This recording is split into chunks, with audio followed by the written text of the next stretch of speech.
Larry Pearson would make his Budweiser late model sportsman debut in the 1982 Mellow Yellow 300 from Charlotte Motor Speedway. Driving a number 21 Pontiac owned by his father, three-time Cup Series champion David Pearson, he would bring home a 14th place finish.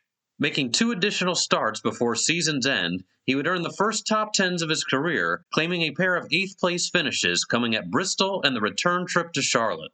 Pearson would once again run a limited schedule in 1983, entering 8 events. He would show continued promise, earning 5 top 10s in those starts, including his first career top 5 finish at North Wilkesboro, along with earning his first career pole at the Fall Charlotte weekend. Ladies and gentlemen, 42 strong, the field rolls down. Being held down to about 50, 60 miles per hour. Gaining a bit of momentum, up to 70. Pearson beginning to break. Green is out. And Larry Pearson jumps in the lead as they get on to turn number 1. Running over half of the schedule for the first time in 1984, Pearson would enter 16 of the season's 29 events. The car right behind the pace car is Larry Pearson, number 21. Larry from Spartanburg, South Carolina. This is his very first race on this racetrack. We mentioned earlier how David Pearson has won more races than any other. Now Larry moves to the inside and is going to be making a pit stop. Larry Pearson down the backstretch. He has been in all races so far this year in the late model sportsman competition. His best finish of 4th at Hickory. He was also 6th at Daytona and 9th at Richmond. Showing speed throughout, he would earn 11 top 10s, 3 top 5s, in his first series victory at Hickory Motor Speedway in October. Despite not competing in 13 races, he would still finish the season 18th in series points. Running a full season effort for the first time in 1985, Pearson would get off to a solid start, earning 6 top 10s and 3 top 5s in the first 11 races, before taking home back-to-back victories at Hickory and Orange County. And there is Larry Pearson in car number 21. Well, he won a race last year. This, of course, is one of David's sons.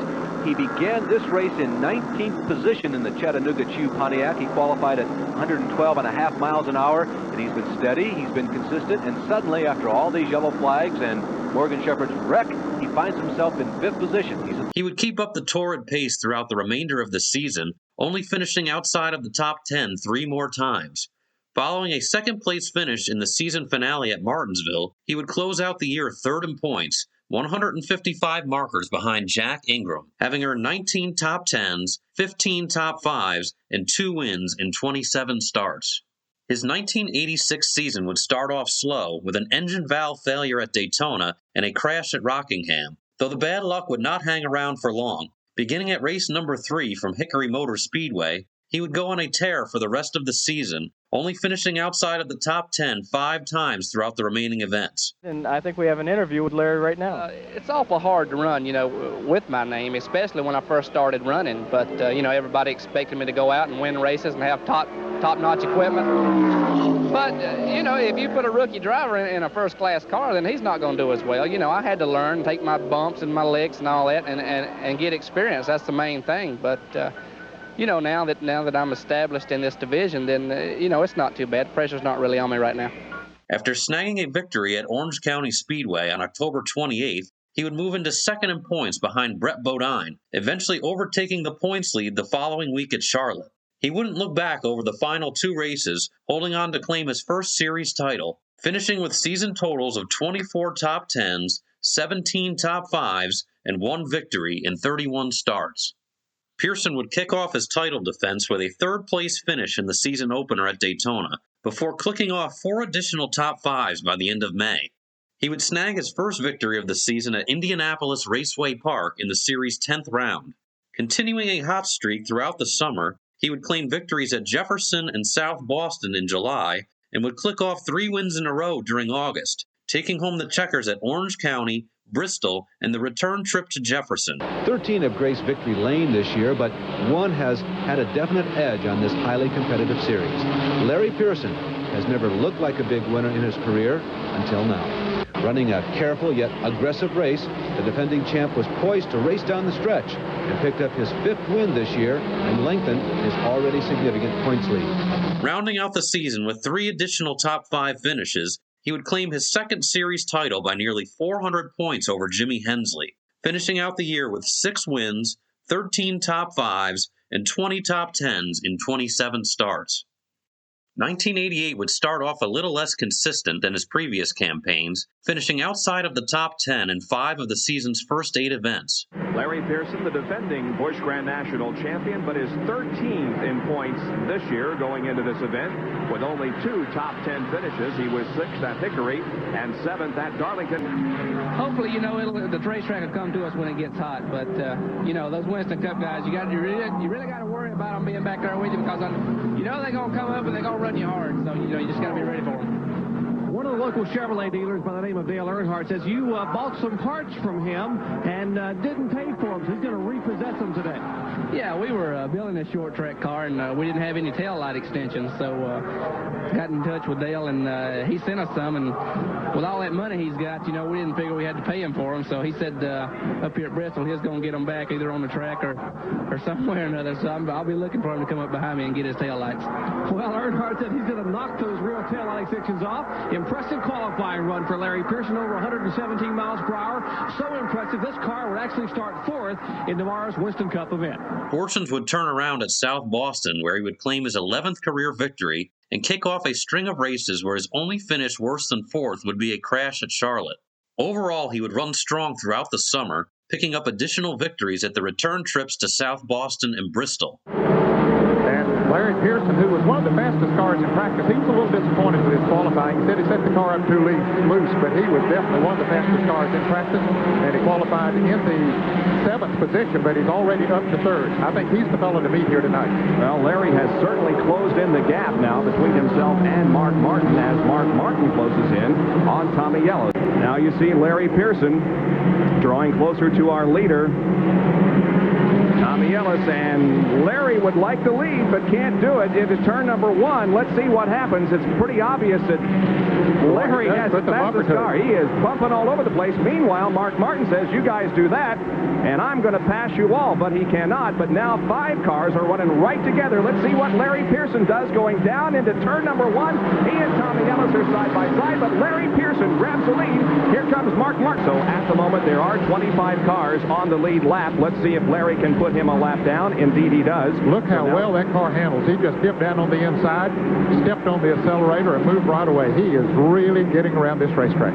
Larry Pearson is the defending champion of the Tri-City Pontiac 200, and of course he was the Busch Series champion in 1986 and in 87. If Larry Pearson should win here this evening, it will be his 3rd victory of the year. He won at South Boston twice earlier this year, and so this will be his 3rd victory of 1988, and it will be his 13th career Busch Grand National win.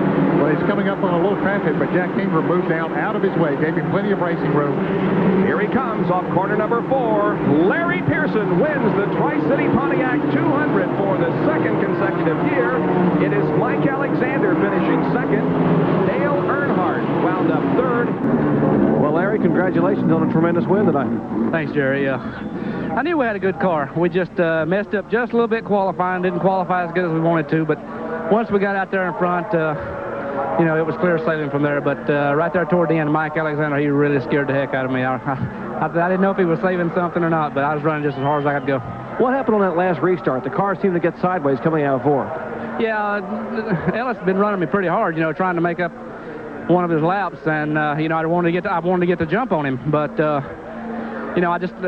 don't know. I guess I mashed the gas too hard or something. The car got sideways, and me and him got together, but it all worked out all right. Was there ever any doubt you could go all the way on fuel? No, not really. I really thought we could the whole time until my brother Ricky started telling me over the radios and telling me, it's going to be very close on fuel. And when we had caution flags, I'd run the car in high gear, to save all the fuel I could. But, it worked out for us. Well, Dad David won 5 times here at Bristol. Now his son Larry picked up his 2nd career win at BIR. And here is a great battle as Pearson in number 21 goes underneath Jimmy Spencer, the modified champion. Larry Pearson, the 2-time Busch Grand National late model sportsman champion. The first year he took it, everybody said, because the 5-time champion Jack Ingram suffered through a suspension and missed 3 races. The next year said, Larry Pearson, I want to win this thing on my own. I don't want anybody to think that I wasn't up to winning it standing on my own 2 feet, and he did just that, set an earnings record of some $256,000. This year, it's become almost a patented start that Larry Pearson starts out, goes into a little bit of a slump, and then comes back strong, and he is doing that right now. From 26th starting position, Larry Pearson is now your leader. Despite a generally solid effort, he would come home third in points behind Tommy Ellis and Rob Moroso, closing out the year with 3 wins, 13 top 5s, and 16 top 10s in 30 starts. Pearson would make the jump up to the Cup Series in 1989, making just 2 Busch Series starts that season and a single start in 1990. He would remain absent from the series until signing on to drive Mac Martin's Stanley Tools-sponsored number 92 Chevrolet for a limited effort in 1993. Entering 15 of the season's 28 events, he would show he still had speed, earning 6 top 10s and 3 second-place finishes in those races, including a near win in the Haviland 250 from the Milwaukee Mile. Look here, the 19 car Peck right up against Burton off the corner. They got together. And Grissom coming as well. Peck will run for third. Boy, the 44 car running all over the front straightaway, trying to take that track position away from Pearson. Pearson makes that wide arc, gives him a good run up off that corner. Green is having to go to defense. Pearson's on offense. 5 to go. That's for third place and creates quite a separation of the leaders. Pearson goes. David Green, something happened to David Green. It looked like they might have got together just the least little bit. Green had to get out of the throttle. Pearson drove right on by, along with the Grissom car, cleared him too. 3 laps to go. Grissom 2 car lengths behind Pearson. Here's where we see Grissom that coming off that 4th turn. Look at Grissom down on the inside. Pearson outside. He's up under him. 2 laps to go. The tie goes to the guy on the inside, usually going in this corner down here. And Grissom gets the lead. Let's see if Pearson can crank it back down under him off of the corner. Grissom right down against the grass. You can't get any lower than that. You can't, or he would have been. He was getting all he could on the bottom. The question is, can the next group make it through this next corner? It looks like Grissom's got him coming off the corner. The battle is going to be for 3rd, 4th, and 5th. Grissom wins it. Pearson is 2nd. The team would ramp things up for 1994 with plans to run the full schedule. Despite failing to qualify for the 2nd event of the season at Rockingham, it would be an overall strong effort, finishing 8th in points at season's end after earning 3 top 5s and 12 top 10s in 27 starts. Here's Larry Pearson's number 92 that's a contender to win it all here today. 140 of 250 laps complete. In the Carolina Pride Budweiser 250 from Myrtle Beach, South Carolina, Larry Pearson is out in front. His best runs would include a pair of second-place finishes coming at the Spring Atlanta and Darlington races. The 1995 season would mark a true return to form, breaking a 7-year dry spell by earning victories at Darlington and Myrtle Beach. Going in turn 3, and Larry Pearson's on the inside of the baby. That's pretty good. It is pretty good. Back up front, Bill Parsons sees that Larry Pearson is closing the interval. He's getting a little bit closer. It was a great gamble that David F. Phil and all those guys made, also Larry Pearson and Ryan Pemberton. But there comes Pearson on the inside trying to take the top spot away. Can't do it. How about this for famous names from the past? Parsons and Pearson, 1-2 here in Saturday afternoon Busch competition. Live coverage on ESPN. And you heard David F. say, catching him one thing, passing him is something else. You got to believe Phil is hungry. Excuse me, definitely Phil is hungry, but Larry Pearson has not been in victory lane for a long, long time. 1980. He's awfully close to Phil Parsons going into the turn. Boy, Pearson had a move on the inside and backed out and tried to go high, and Phil Parsons is right in the middle of the racetrack. That's right where he needs to be, and Pearson still holds a 2nd spot. Let's see if Pearson can make a run once again, this time on the inside. He started to make a move, and no, he falls back, stays in line, and now maybe a half a car length to the inside. Pearson looks. And look at Tommy Houston coming through there. Tommy's a lap down.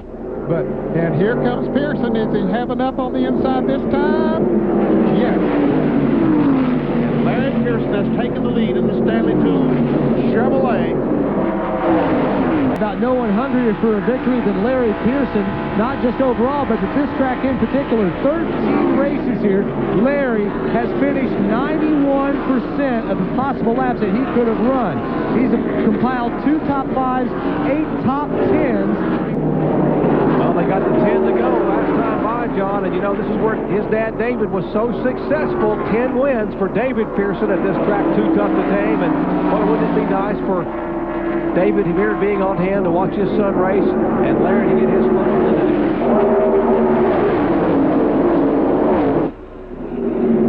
Larry Pearson, Johnny Benson, Mark Martin, Chad Little, the top four. That was a big advantage for Larry Pearson. He just drove away from them when they both had to back off. It'll be 2 to go this time by, and 2 to go, and you said it right, it's Pearson. Now, what is the differential between him and the second place car? About 7 car lengths.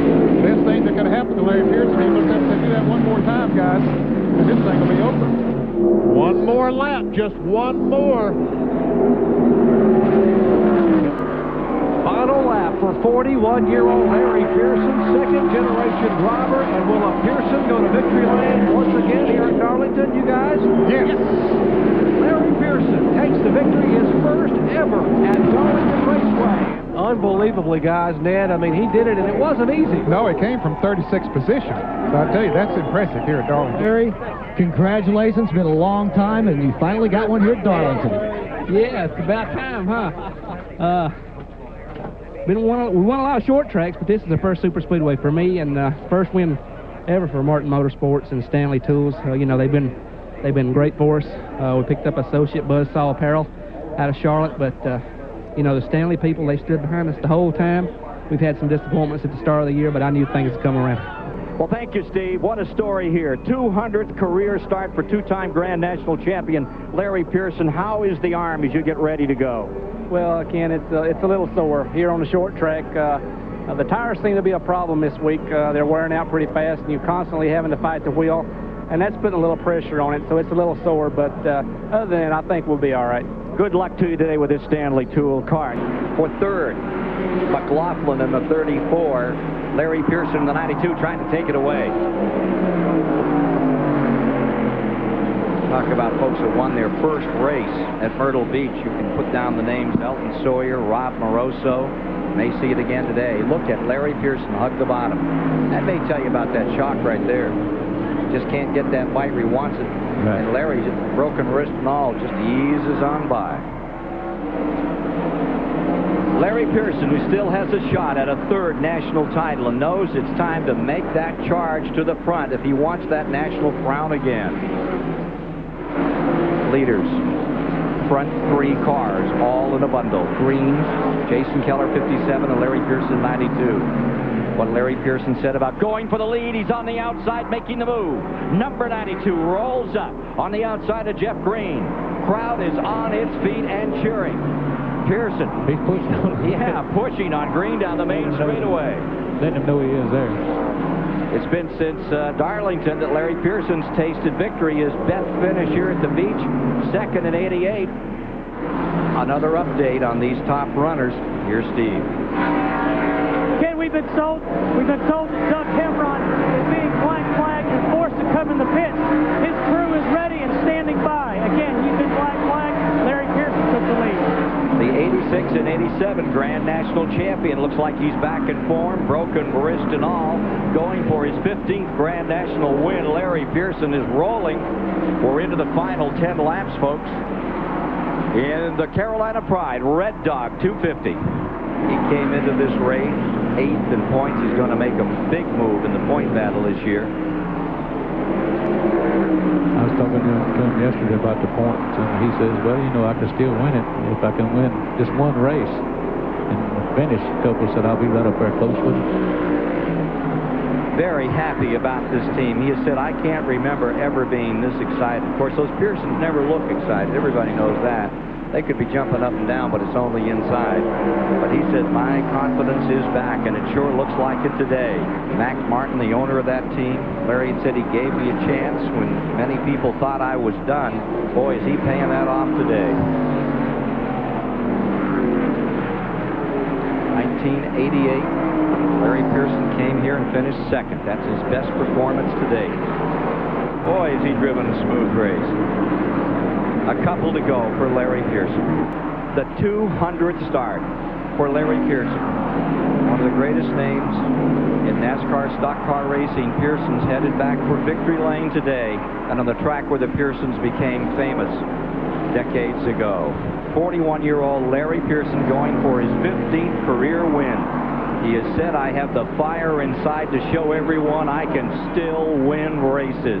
And the checkers are out, and he's done it. Larry Pearson pulls it off. Spartanburg, South Carolina is going to be celebrating right now as the two-time Grand National champions done it again at Myrtle Beach. Larry Pearson's been under siege for several years. One year he didn't even run. But he came back today, and he proved to everybody that Larry Pearson's someone to contend with for the national championship. Let's join Steve Burns, who's with him in victory lane. And Larry has just climbed out of the car. Hey, your second win of 1995. Ryan Pemberton just said, I wonder if there's any more races in South Carolina. Well, I tell you, I wish we'd run about 5 or 6 a year at this place and at Darlington, to be honest with you. Oh, the car ran great. We just, we changed 2 tires there at the end. I don't know if Ryan made that call, I guess, again. Another great call. Put a little bit of wedge in it. We took a rubber out of the right front. The car was a little tight, so we took a rubber out and it made it just right. Just a little on the loose side, so we put a little wedge in it. Made it just right. I mean, the car was just, it was beautiful. Well, congratulations. Great. Great run. Thank you. Ultimately claiming a 6th place finish in points at age 41, earning 2 wins, 5 top 5s, and 8 top 10s in 26 starts. His final full-time season of competition would come in 1996, where he would earn 2 top 5s and 4 top 10s, his best runs being a pair of 4th-place finishes coming at Daytona and South Boston. Making a total of 20 more starts between 1997 and 1999, Pearson's final runs would be made in the double zero for Buckshot Racing during the first half of the year, earning his final top 10 finish at Talladega in April and making his final Busch Series start at South Boston in June. Larry Pearson left an undeniable mark on NASCAR's second highest circuit, earning a total of 15 wins, 78 top 5s, and 129 top 10s in just 259 starts.